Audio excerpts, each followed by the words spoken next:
Et aujourd'hui, en fait, on n'a plus du tout cette conscience. D'ailleurs, les réseaux, la télé, le fait de devoir travailler, de devoir remplir des tâches administratives, de devoir toujours être à l'extérieur, faire les courses, ça nous coupe finalement à la fois de la nature, parce qu'avant, on partait dans la nature pour pouvoir aller chercher l'alimentation.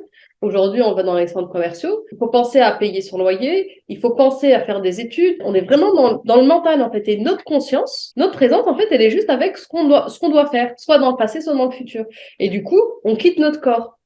Et vous allez voir que les personnes qui sont le plus atteintes d'un point de vue djinnique, si je peux dire ça comme ça, c'est des personnes qui sont dans leur mental. C'est des personnes qui soit ont quitté leur corps, soit elles ont vécu des souffrances dans leur corps, elles sont pas à l'aise dans leur corps, elles manquent d'estime d'elles-mêmes, elles manquent de confiance en elles-mêmes, donc du coup leur corps, elles sont pas à l'aise du tout. Elles ont quitté leur corps et elles vont aller dans leur mental, en fait, dans leur tête. En fait, c'est des personnes qui pensent beaucoup, beaucoup, beaucoup. Alors que quand on est présent dans son corps, et qu'en plus de ça, on fait en sorte de répondre aux besoins de son corps, le jour où on a une énergie négative comme ça qui est envoyée par une sorcellerie, par un mauvais œil, par une jalousie, en fait, on va se sentir mal.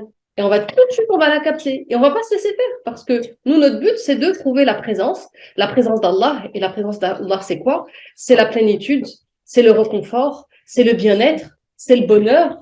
Et du coup, quand on quitte ça, quand on quitte Allah, ben, du coup, on se sent pas bien, on se sent pas à l'aise. Et c'est comme ça qu'on peut sentir les énergies négatives.